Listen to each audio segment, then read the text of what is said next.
So Patrick's going to be coming around with extra wallets. So for those of you that purchase tickets, Patrick will take care of you. And if you want one of the wallets and you haven't, just let us know, and then we can take care of the cost of that afterwards. Okay, and our booth is right out there. So the goal of this workshop in the next 30 minutes or so is to teach you about self-custody, why that's so important, teach you a little bit about Bitcoin, and teach you specifically about the Ballet wallet and why it's such a powerful tool and one of the easiest ways to protect your assets from disappearing into nothing. So I'm Dylan, and this is Jeff. Hello, everybody. Wallets are coming. We got you. We see everybody, and those we thank you for purchasing them. And if you haven't purchased them, no mic. There you go. Got me. Thank you, Bill. All right. So again, this is one of our favorite solutions. In fact, this is our top solution for storing your own crypto. If you haven't purchased one, we'll clean that up later. If you're interested, the point of these wallets is that this is the best combination of security and simplicity that we have found in the marketplace today. So we're going to teach you how to use these, and you'll see how quickly and easily you'll be able to buy and store crypto for yourself with self-custody in a matter of minutes. Yep. And so with that said, let's just first start with what is self-custody, why is it so important, and why is counterparty risk something you need to be really aware of? So Jeff, Yes, sir. Counterparty risk. Counterparty risk. What is it, and why should everyone be aware of what counterparty risk is? Counterparty risk means that someone else controls your money. Simple as that. So if you need to go into a website to see where your money is, the website controls your money, not you. So for example, a lot of people use Coinbase. Right? If your Bitcoin is stored on Coinbase, and if Coinbase.com no longer works tomorrow, where is your money? How do you get it? Coinbase has it, you don't. So that's why you need self-custody. You want to have the ability to have your own wallet, your own storage system, that if you need to move your Bitcoin, sell it, buy it, do whatever you need to do with it, you can do that yourself and not have to rely on anyone else. That's counterparty risk, relying on other people. Yeah, that's spot on. And the reality is that most solutions, and we've talked a lot about money today, but most solutions that we've used to store our money expose us to counterparty risk. Now, when everything's working fine and everything's going smoothly, it seems all right. And you generally don't have to think about it or worry about it. You just look online, you log in with a username or password to an account, and your stuff is there. But it's when times get turbulent, when things get shaken up, that you need to really pay attention, because you may log on and it may say, your funds are here, but you can't do anything with them. And there's a few examples of that this past year. That's right. Jeff? Well, we had FTX. Yep. We had, we've had we know all the Mt. Gox of the history one, but we have Coinbase, but we've had bank closures as well. And that what's coming on the horizon is that what's going to happen right now in the future is that banks are going to tell you, we can store your crypto, but they're going to be able to store it and make it easy for you, but it's easy really for them to take your crypto later on. So again, counterparty risk. If your bank closes, and we've seen many banks close in the last 12 months, Silicon Valley and others, if the bank closes, again, where is your money? Where are your funds? So if your crypto is there, if your Bitcoin is there, if your dollars are there, they're gone. Yeah, and that's no good, because you work hard for that, and the last thing you want is someone taking your assets. And since we are at a Silver Symposium, what do we know about silver and precious metals? Like, what do we know about holding them, storing them, and using them? Right? That's a big question to ask. And so let's imagine you guys got a silver round. Some people probably got silver rounds just for showing up here today. I believe that most people did. Now, you could give it to your buddy and say, hold on to this for me, but what happens in that situation? Well, now you have counterparty risk because you're relying on that buddy to give it back to you. What if he loses it or spends it or something? That's counterparty risk. So understanding that level of risk and what scenarios create that is really important. And what we're going to share with you today with the Ballet wallets that we handed out to you is how to eliminate that counterparty risk when it comes to something like your Bitcoin.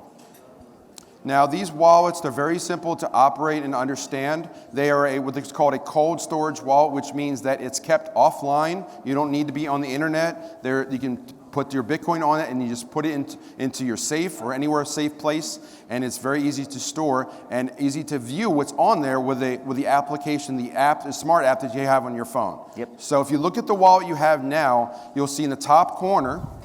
See, I might have one in my pocket. If not, I'll check the box.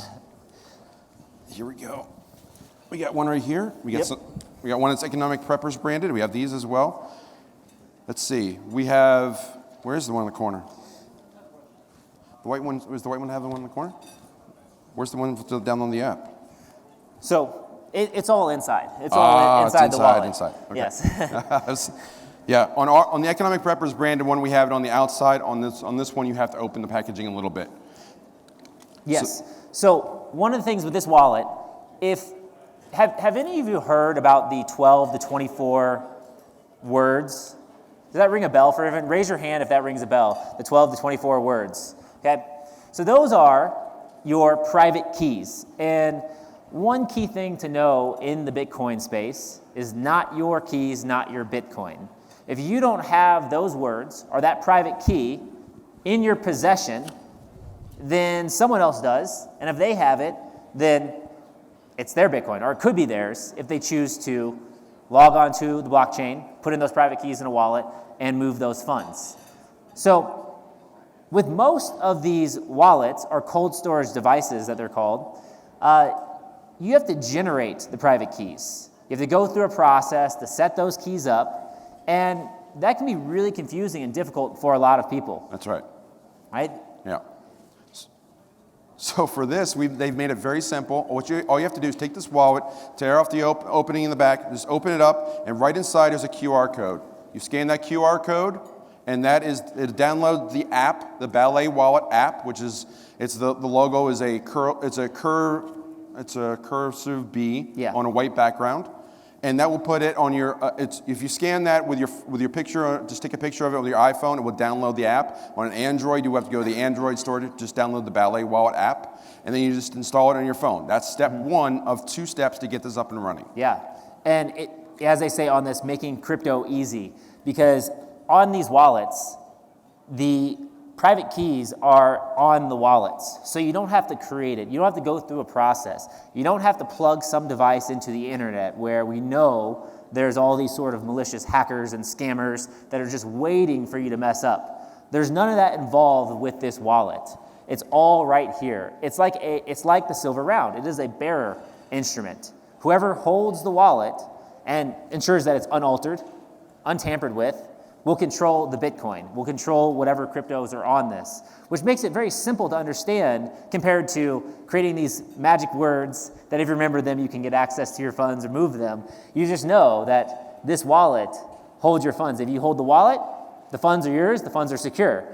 That's right. So for those of you who have never seen one of these before, all you need to do is tear this open, and this is your public key. This is the one that you scan to send Bitcoin to this wallet. If you want to see what's on the wallet, you just have to put the app on your smartphone to see what's stored on here. That's the 2 only steps you need to do. So you scan this to install the Ballet Wallet application on your smartphone, and you scan this in the app to see how much is funded onto the wallet itself. And that's the address that you send Bitcoin to, and that's as simple as it. It's very simple. Yeah, it's just one thing, scan and send. Now, what's one piece of advice when someone is sending funds to a wallet, Jeff? What is like the one big thing they should always do? You should always run a test the first time, because a brand new address, you don't know what it is, so you don't want to send, say, $10,000 to a wallet you've never tested before and send $10,000 into cyberspace and it's lost forever. So it's always best to send $5 to $10 or maybe even $1 or $2 as a test to make sure that it goes through and it's there, and then send it again after you've confirmed that everything works and you've tested the process. Exactly. Right? You want to make sure everything goes through. You want to make sure you do it correctly, that the funds are going to the right place, because with Bitcoin and blockchain, transactions are irreversible. That's right. So if you send it somewhere that you're not supposed to, in general, you can't get it back unless that person happens to be very, very nice on the other end. That's but you right. can't rely on that. So the responsibility is yours, but this makes it very simple. So you just download the app to see what's on here. You send to this address. You send a small amount first. Then you send however much you want to have on here. And you can even use this as a gift card or give it to someone. If someone doesn't know about crypto, but you think that your children or grandchildren or a friend wants to be in Bitcoin or doesn't know how, you can gift this to them and say, hey, there's $100 of Bitcoin already on this. You don't have to do anything. Just put it in your safe and you're done. Yeah, it's very, very easy. And so one thing with this wallet, and I've mentioned it a couple times, is you want to be able to make sure that your funds are secure. And when you open this wallet up and you look at it, you'll see that you have this tamper-proof seal on there, as well as you'll have a little scratch-off passphrase. You need these two components because in order to send any Bitcoin from this wallet, in order for someone to take the Bitcoin from this wallet without physically taking it, but even still, in order to send the Bitcoin somewhere else, they have to remove the tamper-proof seal and access your private key, and also scratch off the private passphrase. So they have those two components, and then input that into the app, and then send the Bitcoin away. So if your wallet, if you have it, and those features are intact, chances are your Bitcoin is intact. That's right. You can't send unless you have the physical card, and you've removed this tamper seal, you've scratched this off, and you've used the application to send it. So all three things are needed. So that's how you send it. It's a little bit more involved, but that's on purpose because it's kind of like, are you sure you want to send your Bitcoin? Are you positive? And then you can physically see that by looking at the card itself that someone has peeled the sticker before and scratched this off. And you can see that someone has used this to send funds, and now you know that level of security for that particular card. Yeah. And now with these wallets, the fact that you have to peel up a tamper-proof seal and scratch off a passphrase, I think is very interesting because it immediately reveals that the characteristics or the security, the level of security the wallet offers has been diminished. Now, the wallet will still function. You can still send funds to that public key, to that public address, but since you've exposed it, you now don't know if anyone else has seen it, right? What has happened with that. Right. And so every time that happens, you want to treat it much like your secret, your 12 words, your own security measures. So if you peel and send this, you want to keep this in a very safe place because you don't know if you're not watching this 24/7, who's had access to it as well. But that's the other thing about the app that's beautiful is you can always scan it and check that wallet and say how much is still on that wallet, has anything moved, and you'll be alerted if something has moved on that wallet. And this works very well, especially if you're not technically savvy, because all you have to do is scan it. I've heard a horror story about someone who they set their dad up with a ledger, which is another type of wallet, another type of cold storage device, but it's a little more complicated. And the dad was curious how much a Bitcoin was on the wallet. So even though the son said, don't ever go to the wallet, don't ever put it in the computer, don't ever share your private keys, when the son wasn't around, the dad couldn't get a hold of him. The dad went to his closet, got the wallet, plugged it into his computer, couldn't figure out how to load it, went online, asked for help on a forum, and then someone said, hey, give us your private keys, and next thing you know, all of his Bitcoin and crypto is gone, which is terrible.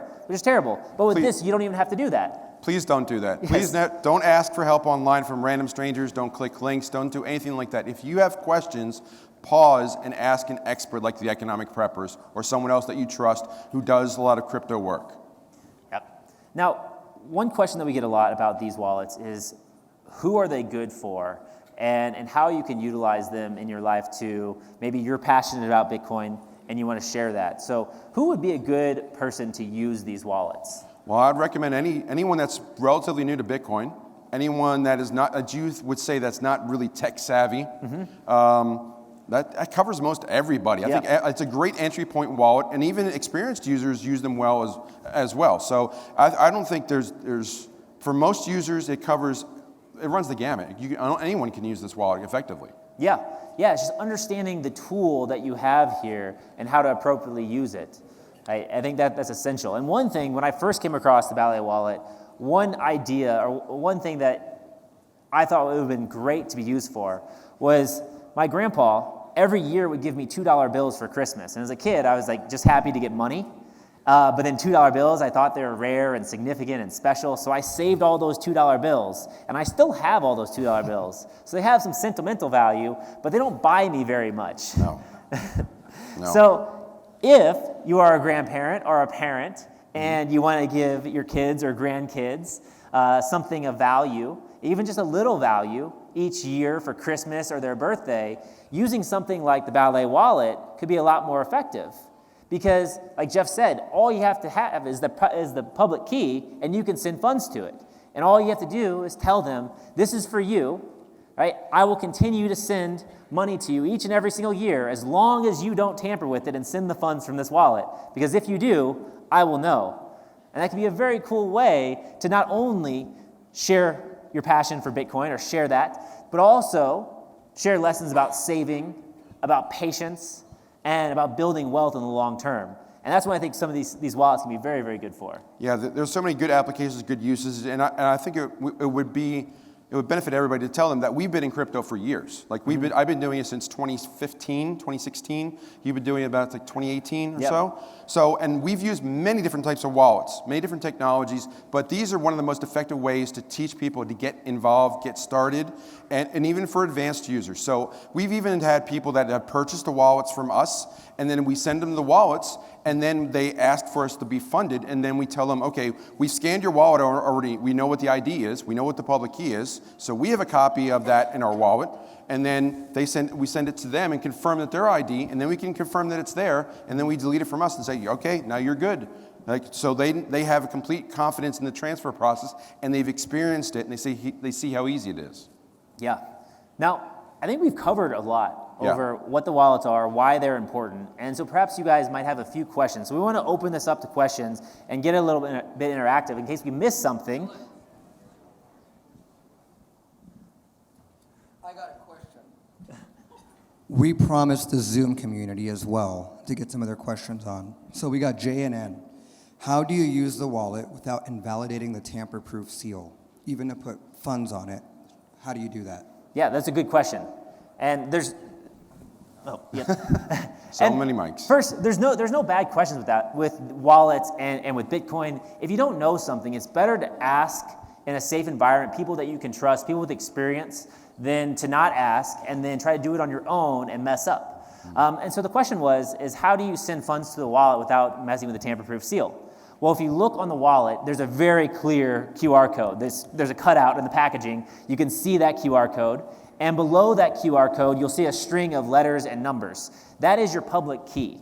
So with Bitcoin and crypto, in order to send funds, you need to know your private key. In order to receive funds, someone needs to know your public key. So for sending funds to a wallet, you would just, whatever app or wherever location the funds are at, you would go there and say, well, it basically asks you, who is it to? What is the wallet address? And you would just scan that QR code or enter in the numerical string of numbers and letters exactly as it is on the card. And for those of you who aren't, excuse me, Dylan, but for those of you who aren't familiar, the private key is something you want to keep private because that's how you can that's like having the security deposit key to your security deposit. Yeah. You don't want that ever just shared. The public key, you can share with anyone. There's no security risk. You can tattoo it on your forehead, you can email it, you can put it on your bumper sticker. Doesn't matter because they can only send things to you. They can't take from the wallets. Yep. Yeah, that's a good point. And so that's how you would send funds to the wallet. To send funds from the wallet, like we mentioned before, is you have to peel up the tamper-proof seal. You have to get access to that private key and the passcode for the Ballet wallets in particular, and input both of those in order to send the funds from the wallet. We have a couple questions over here. What do you get out of me using your wallet? What do I get? So they're not my company. I don't own Ballet wallets. I get nothing out of you using that wallet, except that the hope that you are learning more about Bitcoin and crypto and that you're keeping your funds safe in a really simple and easy, effective way. We also get satisfaction knowing that you now know someone that you can call on us, that you trust, and we will steer you in the right direction and say, here's a good product that you can trust, that we've vetted and we've tested, and it works. Yeah.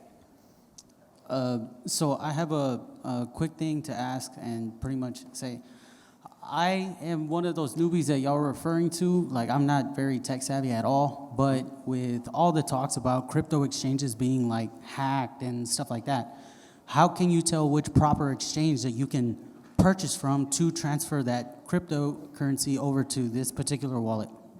Yep. You want to take this one? Purchasing from an exchange. So there's been a lot of crackdowns in the US for a number of reasons about the ability to get crypto and also to move crypto. The most simplest ones that I've found is Cash App. You can actually go on Cash App, buy Bitcoin, but once you buy the Bitcoin, you can do it on Coinbase too, that's perfectly valid too. But once you do buy it there, do not leave it there. If Cash App crashes, if Coinbase goes down, you've lost your funds. Just like your bank, if your bank went under. Yeah. And just to add on Great that, question. To add on that, if you're looking at exchanges, again, asking questions, places like this, but the bigger, more well-known exchanges. So Coinbase is the easiest one to talk about because it's US-based company, it's publicly listed, it is probably the most well-known exchange out there that you can buy and sell Bitcoin and other cryptos on. And one other thing that you need to consider is you need to make sure, and with Coinbase you can, but you need to make sure you can also send the funds from the exchange to your wallet. In the past, there was an app like, Robinhood, where people could buy Bitcoin or Dogecoin or whatever other crypto that they had on there, but they couldn't take those funds and self-custody those funds. Venmo started that way too. Yeah, and so it seems cool. It's like, I got some Bitcoin, but that exposes you to counterparty risk again, like we talked about in the beginning. Yeah. That's why we always want to start small and make sure you can move it. Like, don't buy $1,000 of Bitcoin. Buy like $20 and make sure you can move it as a test. Yeah. Like, you dip your toe in, make sure that it all works, and then, okay. And that's how you learn as well. Great question. I'm new also to the wallet storage. What is the security features of the manufacturer of these things not having a backdoor into your crypto holdings? Yeah, this is a good question. So one of the things that they do is they geographically disperse the manufacturing process. So your passphrase and your private key are not created in the same location. So they have isolated processes there. And another thing to consider, while Ballet has had a flawless track record, they haven't had any hacks or anything like that, and it's not really in their best interest as a company to compromise the integrity of their process. We like to say in the crypto space, like, people want it to be completely trustless, but it's trust minimized. And so what that means is it takes as little trust as possible to get the effective outcome that you want. And with something like Ballet, like, you always have to do your own research. So we may be up here talking about this, and we do have some representatives of Ballet here, so you can find them with the Ballet t-shirts, and they can talk about this as well. So you can talk to us, but you always need to do your own research. Learn about the company, look into it more, especially if you're considering it as a solution. You need to make sure you do your own due diligence in that process. But from what we can tell, in our experience, Ballet has been flawless with their operations, and we trust their process, but just because we trust it doesn't mean that you have to. Okay, so my question as we finish up, because there's no way we're going to answer all the questions on crypto today. We'll but be around all weekend to There's answer two more things I questions. want to say. If you have questions on crypto, there's a whole lot more that we can offer. StockPulse, a sister company of StockPulse, is the whole reason why we're doing this. We're trying to encourage people to understand you need to have your own education. With that said, Ballet up front is sitting here. I could not, can you please come up? Please come up for a second. One of the reasons I want to bring him up is because Ballet isn't a product that, we're not paid by a Ballet like you guys, we're asking those questions. What's in it for you? What's in it for me is really simple. And I'm going to ask you to give me the answer that Bobby Lee himself, he was from, I know you're That's not Bobby Lee. but Bobby Lee himself gave us this answer. When you said, how can you guarantee that no one's going to take the cryptocurrency off of it? How can you guarantee? He says you have to do two things. You have to trust. Yes. So ultimately, there's always some element of trust involved.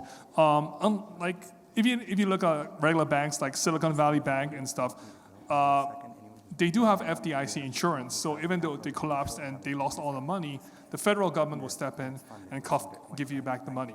So if something happens to Coinbase, for example, it's not insured. So ultimately, there is some trust.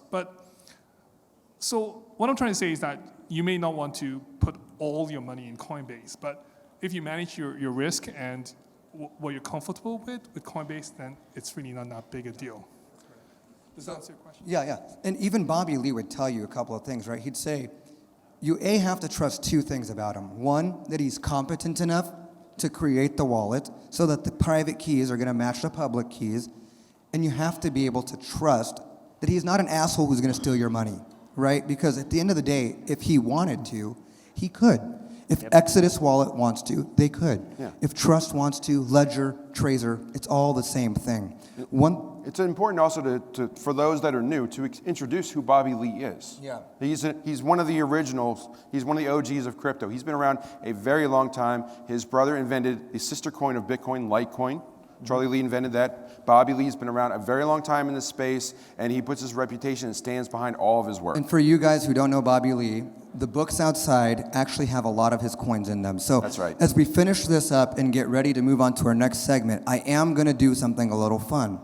If you've been paying attention and you have your Ballet wallet loaded on the App Store, raise your hand. Okay, Dylan, right. go find one. All Jeff, right. go find the other. Who has The the app? cool- Who has the app loaded and open? The cool thing I wanted to show you guys is what they're actually going to be giving out right now is a Ballet. This is just a coin, a brass coin, right. and it's loaded with 10,000 Satoshis. What she's going to do right now, what they're going to do over there, is they're going to scan it with the So what you QR wanna do, code. hit So the scan scan the button. QR code with your Ballet wallet right at the top Scan or the the bottom. QR. So by the way, if you don't have the app yet, you should download the app. You can check it out so you can see you these can have- things. you can You don't have have to have a wallet to 0.001 download the app. You can go to the App Bitcoin, Store. otherwise known And when as- you're in the app, if you do have the app, you open then it your up, wallet. and on the bottom, there's a your little wallet. circle in the middle that says scan. Okay? And when so you what you're scan gonna that, these are actually I don't the know why same it's not saying exact it tool now. that I would recommend for anyone. Ballet's product, $3. not only It's does their $3 app a Bitcoin. function, but their So app you have allows you to $3 of Bitcoin scan other on that wallets to device. see if That's it a has wallet any right money. there. So for those of you who bought a StockPulse coin, they're also going to be available outside. If you've ordered it, they're ready outside to deliver them to you. So thank you so much for that. But you can also use the Ballet app to scan the coin and actually verify it's funded, just like she's doing right now and they're doing over there. They're able to pull up the coin and verify that it is in fact funded. So for those of you guys who are asking questions, we're going to take a 5-minute break, and then we're going to bring up Coin Trading Company here before we get ready for the next panel. Coin Trading Company is a company that allows you to purchase Bitcoin, not off an exchange where you don't know where you're getting it from, but really simple terms of you wire them the money, they send you Bitcoin to your wallet. So we're going to take a 5-minute break. If you guys want to go get more wallets, they're in the back. If you guys need to come back, stretch your legs, go to the restroom, and then we'll have Coin Trading Company on. Thanks, guys.